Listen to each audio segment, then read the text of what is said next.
What do you want to say first? What's up, YouTube? This is Chris. This is Dusty. And this is Wyzurd Labs. Today we're going to be reviewing the Odyssey and the Shogun Inferno and how they work with Sony RAW. So we got these two recorders in front of us. What do we want to talk about first? What's the display like? How do they compare? Yeah. So a big part of Atomos's advertising right now is all about HDR. That's the big push. You know, we had the big push for 4K previously. Now the big push is into HDR. I was a big proponent for HDR, but since I've gotten to experience it, I think it's kind of a gimmick. I don't know if it's worth spending any extra money for at this point. And then we have the Odyssey, which sports OLED. And OLED, I mean, I think we both can agree that OLED is amazing. I definitely feel like in terms of display and color quality that this has better contrast and color than that, but they're comparable. This does have just really incredible shadow detail. There was one shoot I was on with it where we had a black sock and a black shoe on a black background at night, and you could see the separation between the sock and the night, while on a standard LCD monitor, you couldn't make that separation. But if we're to say, from the display point of view, which one was your favorite? I would say the Odyssey, I feel like, has a better looking display, even though it is lower resolution than the Shogun. And that is one big caveat. If you wanted to pull focus on a display, the Odyssey has amazing focus tools, but it's only a 1280 display, so you're not actually seeing what you're getting out of the camera. While the Shogun Inferno has a 1920 by 1080 display. So it's a little bit sharper, a little bit easier to see if you're in focus. Let's talk about build. How does the build differ from the Odyssey to the Shogun? Well, one of my good friends, who's also a Kentucky boy, he's a camera operator here in Portland, Eric Macy, he said that he feels like the Atomos is built like a toy. I'm going to have to agree with him on that. It's just not, it's plasticky. It's plasticky. It's really, it's got a plastic shell around it. It's got some rubber points for impact, which is nice. But overall, it's really plastic, and you have like some goofy design elements here. Like we have a raised, embossed 4K. 4K 60p. I don't need that. I don't care. Yeah. This the Atomos logo right here. Not really necessary. It's a little, I don't know, showy for the wrong reasons. Mm-hmm. And generally in camera gear, you want your camera gear to look like this sci-fi sort of box. And on the Odyssey, it's like it's aluminum. It's aluminum casing, so it feels a little more sturdy, and it has been very sturdy on set. We've had this for over a year now. Yeah, it's about 2 years. We've used it a lot of things, and in some really hot conditions, and it's been pretty good to us. It is heavier than the Atomos. Which we also have to, it's heavier without the add-ons. We have to point out that there are some add-ons here. Yeah. We've got these 1/4-20 screws up here. You can probably see these are just for attaching a ribbon. Mauve cam plate. Yeah, mauve cam plate on the back, which I think is necessary for the Odyssey. Yeah. It's kind of a bummer the way this guy's built that we can't put a mauve cam plate on here. At least one doesn't exist yet. Because if you look at this, we have two mount points. We have a 1/4-20 here and a 1/4-20 here, which means that you can never get 2 points of mounting in order to prevent spin. Twisting, yeah. And then if we look over here in the Odyssey, we actually have 4 screws on the back, because it's actually, if we took this off, you would see that it's a ribbed heat vent. And then you can put these on there for to hold the plate on, and now we just have cheese all over this guy. We can mount whatever we want. You can see we have a NATO rail here so that we can quickly snap it onto a monitor arm and pull it off. One of the awesome things about the Odyssey is that it ships with a fantastic screen protector. You can see right now it's actually saved us from a gash here. There's a new screen protector in the mail. I have seen this thing. There was a movie I worked on a couple years ago, and when we're returning to the rental house, there was a big gash in the screen. And I was like, oh no, like we basically got a loss and damage on what shouldn't have happened. And I was kind of freaked out. I called up Odyssey, see what was going on, and they said, are you talking about the screen protector? I was like, what? Screen protector? I didn't even realize it was a screen protector. That thing is so clean and so smooth when it's applied correctly. it doesn't look like it doesn't look like anything extra, and it saved what could have been $1,000 fix. Yeah.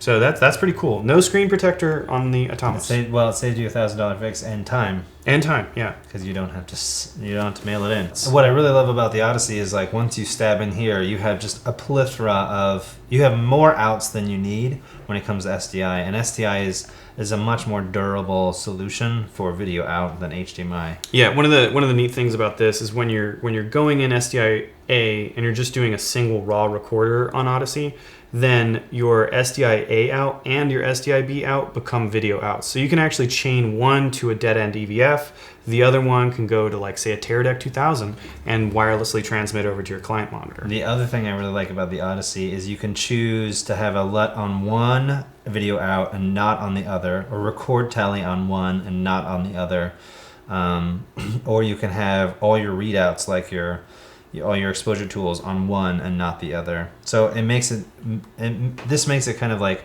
one in, many out, and it's kind of like the onset adapter for any kind of visuals, any kind of workarounds. It's going to really save the day. Yeah. If you get an odd piece of video signal, which is pretty common. Yeah. So a frustrating thing about the Odyssey is that we have a mini HDMI in over here on the right side, and then we have a mini HDMI out on the bottom. And who uses mini HDMI? It's the worst connector. Well, even the Sony A7S doesn't use mini, it uses micro. Yeah. I mean, we're pretty much gone into a world where it's either micro or it's full, and here we have this mini that no one uses. Yeah. It's also a really finicky port, and it's in the HDMI out spot is in a terrible location, because oftentimes you want to grab it from the center because of the weight, and so your arm, you're constantly accidentally hitting this and losing signal, because it also doesn't have, with use and with like all HDMIs, over time these start to lose their friction and then things slide out, and of course you get a lot of movement right here, and so you're constantly losing signal if you're using the HDMI out. Now if we look at the Atomos, it very pleasantly has two full-size HDMIs on the side. Full-size HDMI stays better. It's still not a locking cable, but it's easier to get a hold of. It's easier to get a hold of. That's the other thing, is the micro cable you can find. Full HDMI, you can find. Mini, good luck. Special order.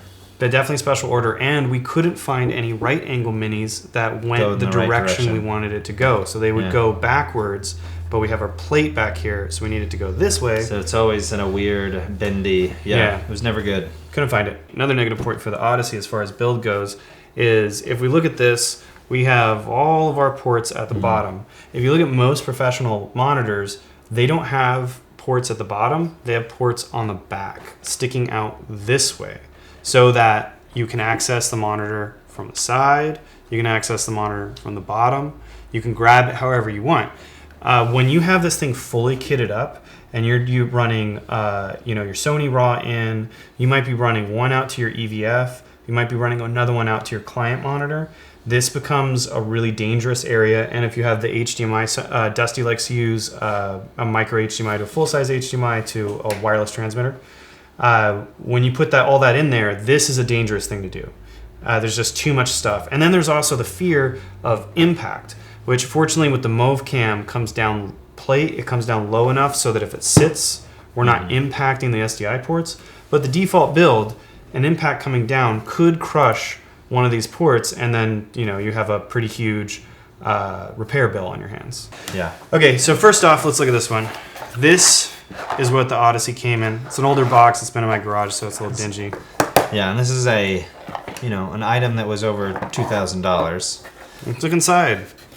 It's a piece of foam, and we had accessories packed here. There was a sleeve that was like glossy on top, and it said Odyssey 7Q. But this is what a $2,000 item came in. Now, let's look at what the Atomos came in. The Shogun Inferno. So let's put this over here. This beautiful Pelican case, well, it's not Pelican, but hard case, came with it. And then they give us this amazing foam insert, and it's two-stage, so you can actually lift this out Yeah. And it came with a hood. It came with a P-tap cable, which we had to buy separately for this. For almost $100. For almost $100. We had to buy the hood separately, which was $80. It comes with 2 chargers. Even comes with a wrist strap thingy in there. It comes with 5 hard drive caddies, which you have to buy extra separately. But I mean, that one's not too bad. It's like $20 for 5 tabs. I mean, and then it comes with also 2 L series batteries. Comes with 2 L series batteries. Comes with XLR breakouts. This is literally everything you need to shoot with is in the cost of the item. And that's actually a hidden cost of the Odyssey. All the little extras that you have to have in order to kind of make it work. I personally think the Caddy's kind of cool. I definitely dislike the reader. I don't like that it's a dual USB thing. You have to actually plug both of these in. One is power, one is data, and that, especially like if you're going to a Mac where you barely have any USB ports on there. You have no USB ports now. If you have a modern Mac, you have no zero USB ports. So you would have to go out to a breakout that is powered separately. You know, you'd have to go to a hub that is powered separately so that you could power this. That's like a lot of extra functionality. And then this lifts up enough so that it doesn't go with a standard drive reader. So you have to go with a caddy reader or pull them out of the caddy, which is not optimal because you have to screw the hard drive in. There's plenty of readers out there that are single cable USB 3 readers. I just used one by Promise the other night that came with Picture This's Odyssey kit, and it worked great. It was a single cable. It read just fine. Now, Dusty likes the Caddy. I'm not a big fan of the Caddy. I think you should just stick bare drives into any reader. And I have some bare drive readers. And if you look at this Caddy, there's a little piece of plastic right here. And that plastic creates spacing so that it doesn't work with standard bare metal drive readers. You can't stick this in. You have to completely unscrew it, pull the drive out to put it into a bare drive reader, which relies you onto the greatly inferior 2-cable card reader, which neither of us like. But I think the Odyssey is a simple and elegant solution. As long as the drive is pointed in the right direction, I've never had a problem getting it in. It feels like it's in when it's in. It's not moving. That's not moving. And it's because the top thing, this pin you put on the top, it's flush when it's in, so you always know when it's, and it'll tell you that it's reading the drive. So yeah, this is fanless. This has a fan in it. Oh yeah, that seems weird, especially for a solid state recorder. I don't know if you can hear that. So I worry about this thing since it's completely black, operating in full sunlight. Yeah, on we're trying to get slow-mo, really working this thing hard on hot days. That worries me.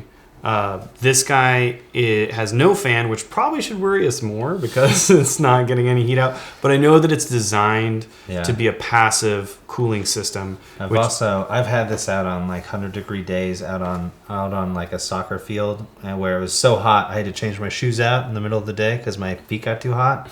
And this guy was fine. Wow. That's pretty crazy. And we were just right in direct sunlight. Everything else started acting weird. This guy was okay. So as far as build quality, which one do we prefer? I actually like the Odyssey's build quality better. Overall, there are things I would like to improve on it. But overall, I think this feels like something that would last on set longer because I'm hard on my gear, and most people are. Yeah, so I do like a lot of the things that the Shogun is doing here. We have ports on the back, which is a little bit smarter, but they're kind of low. They're trying to make room for battery over here and recorder over here. But I think at the end of the day, I'm going to have to go with the Odyssey on this one. I do like that the Shogun is lighter because yes. Every bit of weight you have to add is... Which is kind of that plasticky feel we talked about. It's a pro and it's a con. Okay, next up, UI. That's user interface. And how do you feel like they compare, Chris? After using the Odyssey for a while, you can see it's just really no frills on the Odyssey. Like we just have white lines. It's a series of buttons that you can hit. And if you hold down a button, you get a second menu. Yeah, and also just look at this design. Like whoever made this was like, you know what? Fonts not important. UX elements not important. We're just going to go with the most minimum, no frills look. And there's an element of that I like. I like that it's, if you're going to spend resources, human resources, spend it on functionality. Yeah, either do something right or don't, or do it minimal. And so that my initial reaction to the Shogun Inferno after using the Odyssey for so long was cool. It's a designed UI. It's pretty. It's pretty. We have a lot of different items that specify what function does what. But it ends up that like a lot of the tools and a lot of the things that you would use on a on your minute by minute basis for this are actually 2 menus deep. So if you look at the Odyssey over here, if I want to zoom in, I can just tap zoom in. If I want to go to my LUT, I can just tap my LUT. When I want to customize my LUT, I hold it down and I pick what it is. But on here, you actually have to click on or tap first on one item and then on another item. So everything's 2 menus deep to get to it. Well, it's really fast to get to on here. False color is a better false color, probably one of the best false colors I've ever seen on this guy, because you can set your different ranges manually, what each color means in terms of percentage of exposure. That is not the case there. You kind of just get whatever they've decided on. And then also with zebras, you have 2 zebra markings, so you can set a zebra for overexposed and a zebra setting for like skin tone.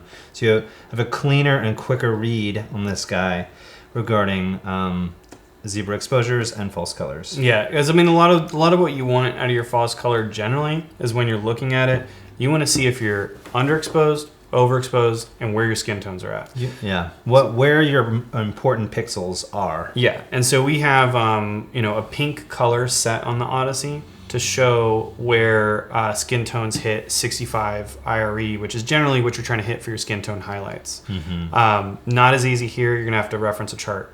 On here, it's just going to pop out to you. Yeah, and if you want, you can hit a menu and manually set whatever color you want for whatever region. As far as UI goes and the usability of that UI, right out the gate, this looks prettier. But once you start using it, this makes more sense. So the Odyssey kind of wins out. Let's next talk about the file systems. Yeah. This is where I feel like they really start to diverge between the 2 players. I mean, everything we talked about so far has been, like the Odyssey kind of wins out a little bit, but like the Shogun's still a good contender. This is a big deal, I think, especially moving forward. And when you're shooting in ProRes and you can do super long takes. On these cards, these are just FAT32 only. That's all this can do. FAT32's been around since the beginning of time. It's a successor to FAT16. Yeah. FAT32 is like what Windows 95 installed on, and it has some really serious problems. They made some bad assumptions. Yeah. One of the things is that you are limited to a 2 gigabyte file. We're shooting, if you want to shoot 4K at 60p, or you want to shoot a super long take. It's only a couple minutes. So their workaround is to split your shots into many 2 gig files and put that into a folder, which sounds, I could see a lot of people being like, oh, that doesn't matter. But if you've got 100 shots or more, or it's an interview and it's like 3-minute clip sizes, they provide a tool that will go through and stitch all the clips together to be one file size. It's just another step you have to go through at the end of the day. And at the end of the day, I just want to go home. So it's frustrating every time a piece of gear adds another step for me when it should be removing steps. And it's not necessary, because as the Shogun Inferno has done, this uses exFAT, which is the modern FAT system. And the FAT system is compatible across all computer systems. Windows, Linux, and Mac. Yeah. So this uses exFAT, which allows for greater than 2 gigabyte files, which removes all of those issues that we just talked about. Very simple. I hand you a card, you know what to do with it. Being usability, but the Odyssey takes 4 to 5 minutes to switch modes. You have to manually tell it what camera you're using, and then you have to tell it if you're switching into raw high speed, it'll take 4 to 5 minutes to switch to raw high speed. And then if you want to switch back to regular HD or regular 24 frames a second, 4K. Or 4K, because there's also 4K to HD. There's 4K to 4K. Each mode is 5 minutes of downtime or longer. The Shogun is cool in that it auto detects the camera, so it picks up the settings, and you don't have to guess, it saves you that step of having to go through the menus, and then also it's instantaneously changing modes, or there's little to no wait time when you change the modes. I mean, it's not instantaneous, but it's fast. Compared to this, it's really fast. And when you're talking about, like, we're saying that these menus, everything's up front, well, this is a couple steps deep. The menu system for switching to the different camera raw modes in this thing is so confusing. Super. I mean, and it's really easy to hit the wrong thing with fat fingers, and then you have a 4-minute boot time to the new mode, and if that was the wrong mode, now you have another 4-minute boot time to get to the right mode. So, that's basically 10 minutes that you've wasted because you hit the wrong button. And I've done that. Next, let's talk about critical failures. Okay. So there's a lot to like about the Shogun, but a whole lot to like. Mainly just like for me, being a lot of what I do is DIT. I'm heavy into data, working with files. I want exFAT so bad. I'm so tired of clip spanning. I want just one file. Yeah, but this is a big but. This guy, when rolling in Sony RAW or any RAW mode, will not output or loop out any video whatsoever. That's right. That means that this is the end of your chain, and that is terrible. Yeah. Which makes it unusable. So while you're rolling RAW, you can't use this guy to feed an EVF or client monitor. And another real bugger is that when you're looping out video, it won't do a record tally. So we often with this guy, with the Odyssey, will loop out to an EVF, and this guy will have a record tally on. So if you're just looking through the EVF, you can tell if you're recording or not. That is not an option with this guy. And that's a really bad thing. As an operator, if you're looking through your EVF because it's a sunny day, you can't look at the monitor. Yeah. Or, sometimes people just prefer the EVF. If you don't know that you're rolling, you might be missing some action. You may have just not It's really easy hit the to button. miss a roll. Or maybe you've hit it twice for some reason. Yeah. So not having a record tally on this, that's a critical failure. And then not having video out while rolling in RAW, that makes it pretty hard to use. That makes it just straight up unusable. Yeah. If you're shooting in RAW, that is unusable. That means you can't have a first AC. That means you can't have an EVF. That means your client can't view what you're shooting. Client monitor. You can't have any second monitor. This is your world at that point. Yeah. Because the Sony RAW signal and the Canon RAW signal, all the RAW signals are raw signals. They need specific monitors that can interpret raw signals. So you can't put a splitter on that. You can't, run it to your EVF first and then out to this. It has to go through one of these boxes first and then down the chain. So on bigger cameras like an Alexa, you would have a second out. Mm-hmm. Is that correct? But on smaller cameras like the FS5 or the FS7, if I'm correct, essentially once you go into RAW mode, there's only one video out. I think the FS7 has two. You can go HDMI. But I don't know if it works when you're in RAW, because in RAW you also have the second module. Yeah, for the FS7. For the FS7, yeah. So we don't know about the FS7. But for the FS5, and the FS700. And the FS700, you can output with the FS700 and HDMI when you're in RAW mode. Yeah, but now you're in HDMI. This is a lot of cross conversion. Yeah. That's a pain. You really need to have one SDI hitting your recording box, going out to downstream with the record tally and with output LUT. There is a show-stopping bug with the Odyssey that's kind of never been fixed. Yeah, this is a critical failure for the Odyssey. Way big, and it has screwed with me so many times. If you do not eject this drive by touching the eject button on the screen, even if you power the monitor down, when you pull this out, sometimes it won't show you all the clips on the drive. So you can have a drive that should have 150 clips, and you put it in your computer and it only has 120 clips. And if you didn't know, if the person copying the files didn't know that there's supposed to be 150 clips, they would never know that there are clips that are for some reason obscured from you. And so at the end of the day, if we were to recommend, if Wyzurd was going to recommend one of these monitors to you, we'd have to reluctantly say the Odyssey 7Q Plus. If this did video loop through while in RAW mode, we'd swap to that. Absolutely. Because at exFAT, getting rid of file spanning, getting rid of FAT32 is so important in the post-process that we'd be willing to sacrifice all those awesome things we said about the Odyssey, the build, the UI, the extra features of just controlling all your outputs and all that stuff. We would sacrifice all of that to go to exFAT, but we can't. We just can't. And that would also get rid of the other issue with that thing where files disappear on the Odyssey. That's so scary. Oh, it's terrifying. And by the way, the fix for that is you put the card back in, turn it on, and eject it again. And then you eject it again, and it rebuilds the list to give you all your files back.